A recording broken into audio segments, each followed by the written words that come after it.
Next up, I would like to introduce Dr. Zoe Fortune. She's from the Mekong Club. She's got a very interesting presentation about the use of technology to fight modern slavery. Thank you very much. I'm very pleased to say that some of my colleagues have already presented on the issue of modern slavery and covered some of the definitions. So I won't touch on that too much, but I do want to just very briefly mention a couple of the numbers because I think it's relevant to the power of technology and how technology can be used to actually fight this global issue. So on any given day in 2016, there were an estimated 40.3 million people in modern slavery, which equates to 5.4 victims for every 1,000 people in the world. And actually, if you look at the numbers, 62% of them are in forced labour and 38% are in forced marriage. So we can break forced labour down a little bit more, and then you can look at the 64% are in labour exploitation, 19% in sexual exploitation, and 17% in state-imposed forced labour. So what we're really interested in looking at today is much more around the 64% in labour exploitation. And I also just want to draw attention to where those people are actually located. So in terms of prevalence, the numbers are actually higher in Africa. But if you look at the greatest number of absolute people in modern slavery, the figures really come from Asia. So 25 million of them, or 62% again, are in Asia Pacific. So when you add up all these numbers, and we can do the maths, but basically it adds up to a huge problem in Asia and a huge problem within forced labour and within supply chains. So just to touch on a little bit on where these people are, the sector of exploitation. When we think of traditional supply chains, we can look at manufacturing, accommodation, but we also look at construction. And we've heard a lot about recruitment that goes into, for example, recruiting a domestic worker. So you've got 24% in domestic work, but you've also got high numbers in construction, manufacturing, etc. So how do they get there? And importantly, how are they kept there? And we've heard about the ILO indicators of forced labour as well, but I just want to touch on some of the common areas of how people get into that situation of exploitation. So some of the most common means are debt, isolation, confinement, contract issues, abuse, violence, and the important one is pay issues. So if you look at the slide here, actually Alliance 8.7 that have done the most recent estimates of the figures of modern slavery, they estimated that the most common one was multiples of these actually, but a quarter had wages withheld or were prevented from leaving by threats of non-payment of wages. So it's non-payment of wages and actually debt that gets these people into the situation, but it's the non-payment and the debt that will also keep them in their situation, together with other things like threats of violence, and that can be to them or the families, etc. And it's very, very relevant to how we address this issue and to the use of technology and how we can address this issue. So I just want to take through a couple of examples of how modern slavery is being tackled by technology, and then I'll focus a little bit more on work and our work at the Mekong Club within supply chains. The power of Google. So I Google everything. It's become a verb in my house. Mapping is incredibly powerful. And I just want to take a moment to think about why technology is helpful anyway, or what it does. Technology, we're in 2018, technology is amazing. It gives us data. It's real time. We've got lots of it. It's vast amounts of data. I'm a researcher by background. I love data. We can visualize it. We can connect to people in different ways. We can access hidden populations, and I'll take you through this slide in a moment. It's interactive. There are multiple ways of telling a story, and we can also scale it. We can start to see the problem and see how we can address the problem. So I think technology is our greatest asset, one of our greatest assets in the fight against modern slavery. So just take you through this slide. I don't know if anyone is familiar with this, but I don't need to point it. If you look at the red ring circles, these are brick kilns. And what this is doing is that this is work from the University of Nottingham, and they are mapping the location of brick kilns using GPS.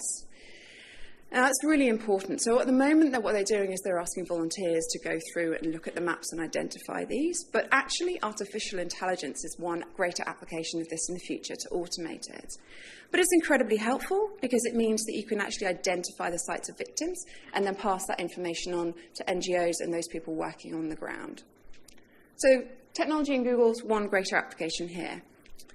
We've actually also already heard from Ms. Sarah this morning about the application of apps, helplines, social media. Those are all powerful things that are already in our hands that we can use. Aditi and Adidas have been using mobile phones and building on workers' voice by using apps that can be used anonymously to report issues. And these are important because they can also be cascaded down to second-tier suppliers and in supply chains. And then you've also got things like databases.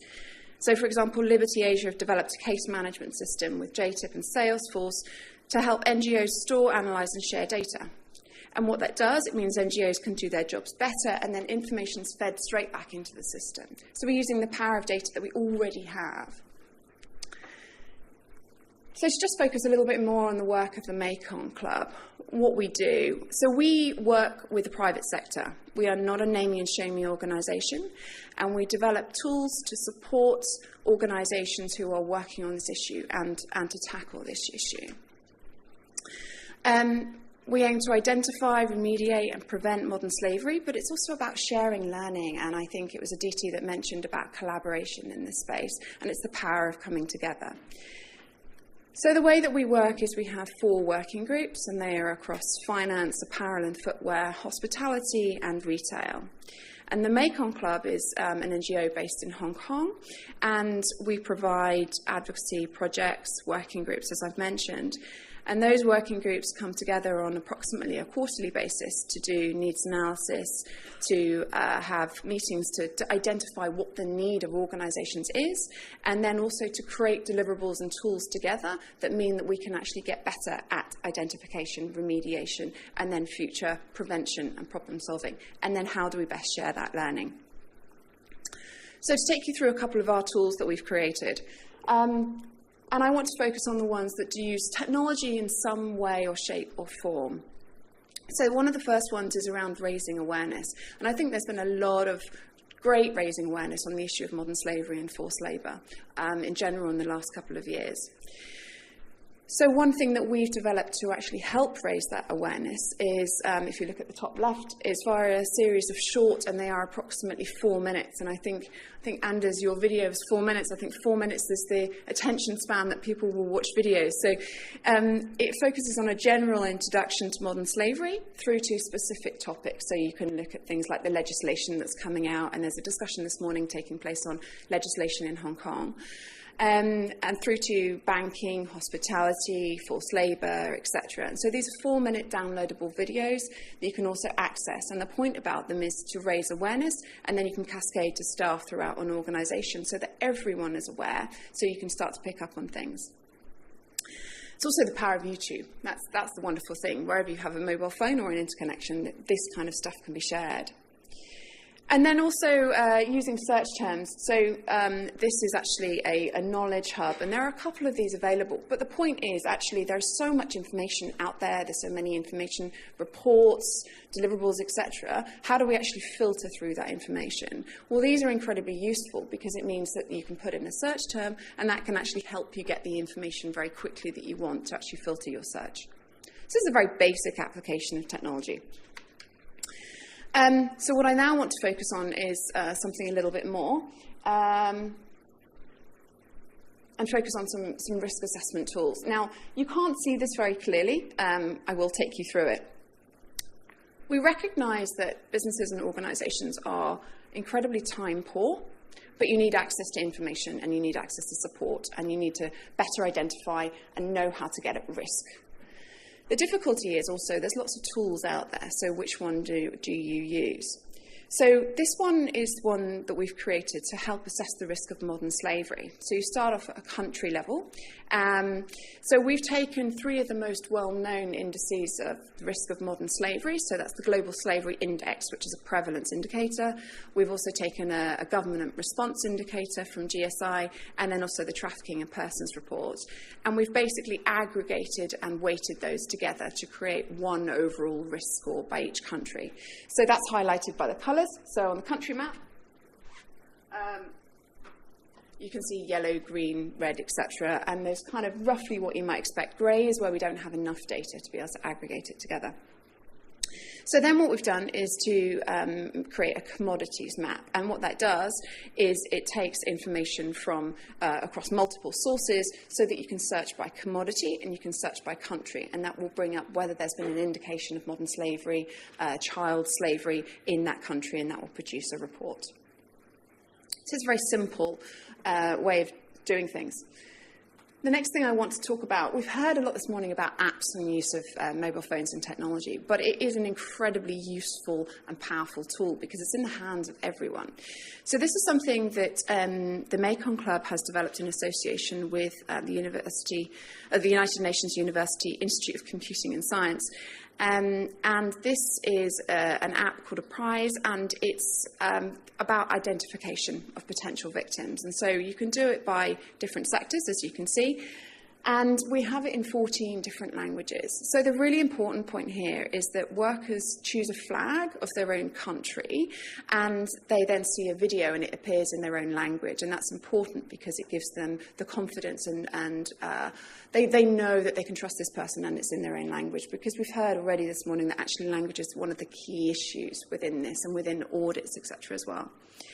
So the workers then get asked a series of questions, and it means that you can ensure confidentiality because it can be completed by the worker, and you don't have to have someone translating or someone sitting there with them going through it. There are no language issues, and hopefully it should avoid the issue of coercion. And also everyone's asked the same question in the same kind of way, which as a researcher is really important for me because it means that you can get that accuracy of data. So we're currently piloting that within Thailand, and the other thing that you can do within this is you could use it in audits, for example. So this is the kind of app that you might be able to use. I know everyone's very time-pressed on audits, but you might be able to use it to actually get additional information as part of the worker interviews. So I want to continue to focus on risk assessment. Again, this is perhaps a little bit small for you to see, but this is the power of data and about using multiple different data sources to actually come together to create something. So this is a typologies map. And basically what that means is that you use lots of different data to create patterns so that you can start to identify what are some of the risks and red flags. And what this map shows is actually some of the flow of money. And this is really important for the finance industry because we've had recent fines, there's increased legislation again as well. So it's really important to be able to identify where the risk is within the finance industry as well. So these are incredibly useful. So if you can then use things like the raising awareness videos that you can then give to your staff, they can start to say, well, actually, I can see that there have been several transactions from a nail parlour at 1 a.m. Maybe I might need to do a little bit of further due diligence because that's a potential red flag. Or there are several people listed with the same address. Maybe it's not saying that forced labour or modern slavery exists, but let's do a bit further due diligence around it. And then the second thing is, what do you do if you discover forced labour within your supply chain or elsewhere? So there are information tools, support out there to enable you to do it, and there's lots of written documents. But actually, when you're in that situation, what's the easiest thing? So the use of technology here is about something very simple, and it's actually, this is an interactive flowchart. So basically, if you have an issue, you can go through step by step and say, here is my issue, and then it will come up with a box saying, did you do this, or what happened, etc. And then it will provide you with pop-ups of further information and support as to what to do next. So it's just a very easy, interactive way of going through it. And this is also accompanied by a legal guide across 7 different countries as well. And then one other thing that I want to mention is quick show of hands, who's familiar with blockchain technology? Okay, good. I am not a blockchain expert, so that's great. So I don't have to go through and explain what blockchain technology is. But I do think that the potential application of blockchain is amazing, as it can theoretically store information and data that can't be changed once it's been put onto the blockchain. So what that means is it's really important for things like, we've heard a lot about recruitment and ethical recruitment processes, etc. But one of the greatest risks of forced labour is around that recruitment process and about falsification of contracts or contracts being put into a different language. But maybe if you could use something like blockchain, what you could do is you could get an employment contract uploaded onto the blockchain, and then everyone or whoever you want to see can be transparently looking at that, and it's immutable, it's unchangeable. So then finally, I want to take you to something called the risk assessment matrix, which is something that we've developed. And this is really, the idea is to be a one-stop shop to actually enable you to look at risk. And this is very relevant today because it uses audit data. So I took you through a similar map earlier, which is an aggregation of those 3 different country-level indices of risk. And that's exactly what this does. But then we've taken it the next step further, and this is for apparel and footwear. So what we've done is we've created a framework of comparison of data. So it uses the ILO indicators of forced labour, as well as other data that's coming up from audits. And it combines it between and within audits. So you can look at excessive overtime, is passports being withheld, excessive recruitment fees, contract issues, payment issues, all of those kind of things. And say, are each of these coming up within these audits? And not just one audit, but multiple audits. And then we want to be able to look at that by product, by region, and by process. So tier, so we're talking about manufacturing, processing, and components as tier 2, and then also raw materials as tier 3, approximately. So the point about technology here is use of a platform and creating a way of aggregating multiple sources of data, but that you can upload it anonymously, and it gives you an overall and better picture of risk. So it gives you far more information. So I'll just take you through one example.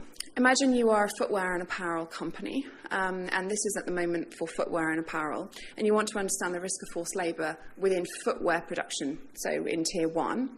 So using these search terms, you search for footwear and you search for manufacturing or tier 1, and it will produce a map of all the countries where we have data on that. So you click because you want to focus on Vietnam.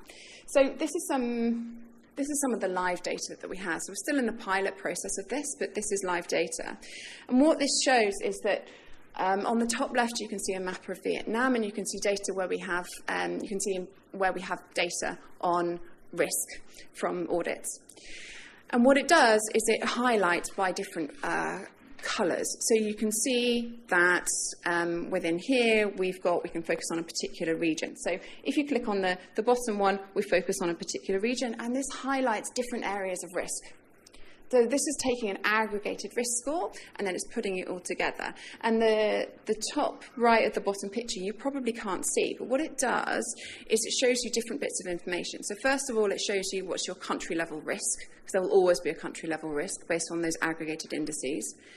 Then it shows you your regional level risk for footwear and within that particular region. So the point is not whether forced labour exists or not, but it enables you to go and do further diligence before you source there or so that you can just go and collect more information. And then the other thing is it also brings up, we wanted to include a way of the great data that's been collected around NGO reports, media articles, etc. But we can't put them into an aggregated score in the same way. So we've linked it to a database to say, actually, this great data exists, but we can't aggregate it together. So it links to 2 databases, one of which is what other reports exist on forced labour in that region, and the other is what positive things, what steps are being taken. So then finally, what you can do is you can plot it on a heat map, and you can compare different countries, different regions, processes, tiers, etc. So that's what this is showing here. So I just want to take a moment to say These are all the ways that technology can be used, and I think we've heard some great things this morning about that as well. So what's next? There's a lot of data out there. How can we best use the existing data? If we can aggregate it, if we can pool it, if we can analyse it, that's one potential application. And actually the risk assessment matrix and our work will be greatly enhanced by use of more data. We can pool resources and we can collaborate together. I think it was Aditi who said it's about the power of collaboration and about the power of working together on this. This is not an issue that's going to be solved if we work individually and in silo. Use of mobile phones. The great thing about mobile phones is that most people have one.